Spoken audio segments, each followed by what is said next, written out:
Peggy 16. So, here we have our protagonist Jim, who has been sent on a mission to climb a particular mountain in order to repair a communications station that is not working. In order to reach the top of that mountain, he's going to have to go through an acrid nest, and that will allow us to showcase one of our new acrid types. Now you can see it here bursting through the spawner. This is a fire wasp, which is one of our flying acrid types. And that means that it will not only buzz around you and try to attack you at close range, it also has a long range attack.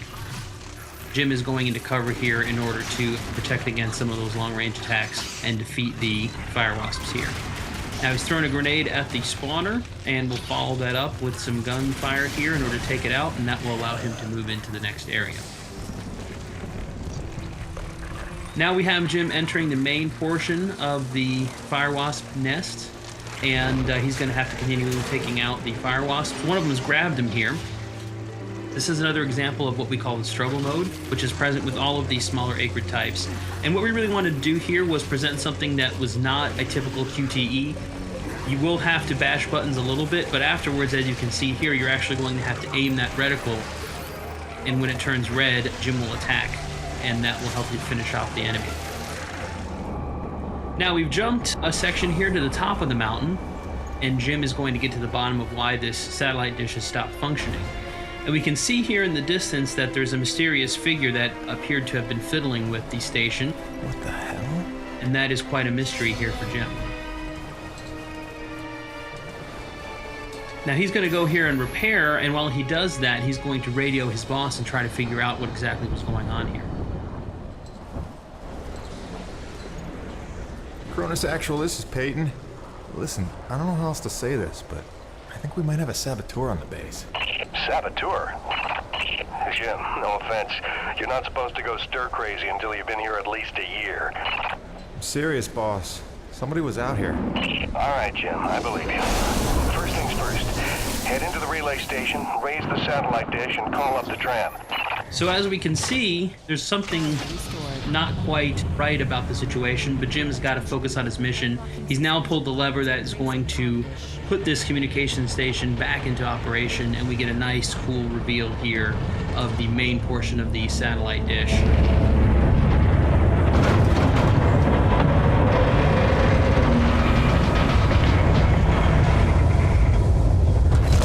Comm dish locked and ready for transmission.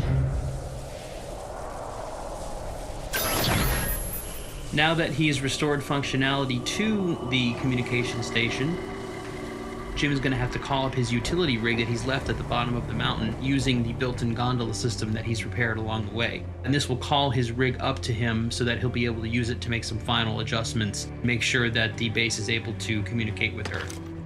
So as we can see here, he's operating the gondola system.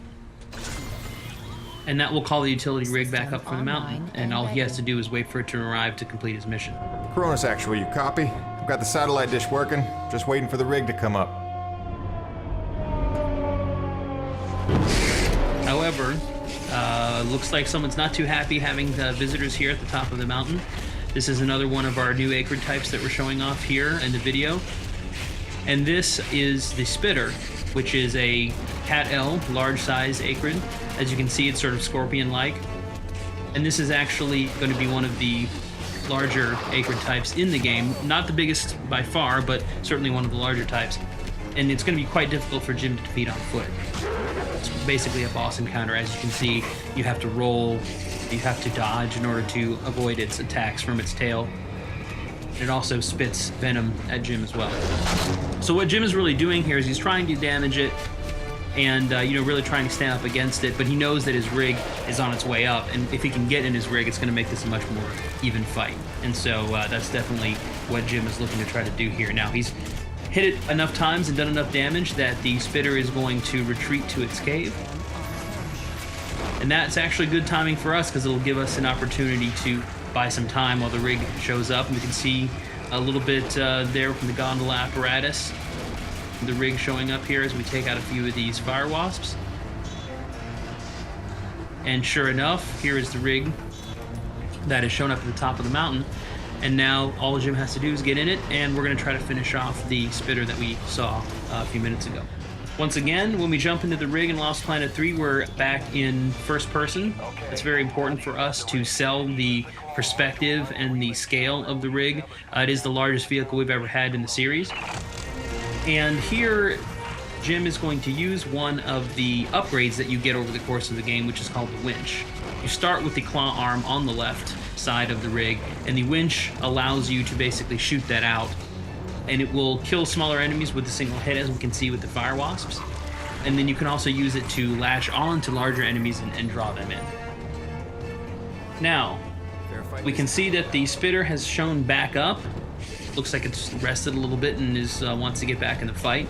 So now we're going to give it something its own size to take on. We can bash using the drill arm, which will help, and then grab on with the winch, as we mentioned earlier, and then we can pull in using the winch, and that will allow us to grab the tail, lift it up, and attack with the drill.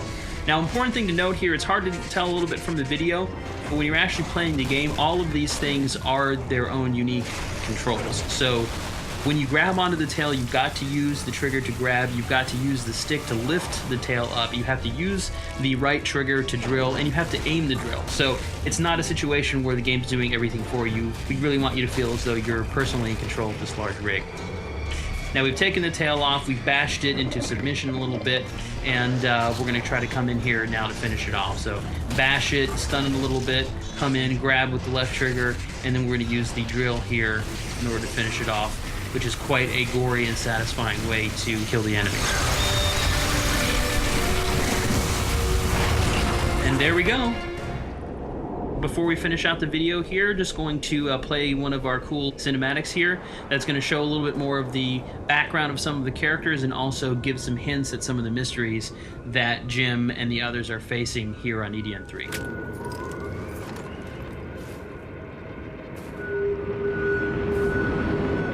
Dr. Roman?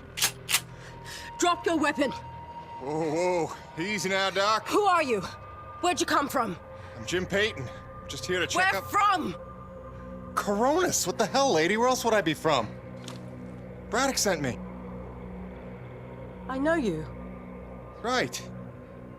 They came down with that creepy fella you don't like, with the big head. Just hitching a ride, I swear. Barely know the guy. You may be done aiming things at me now?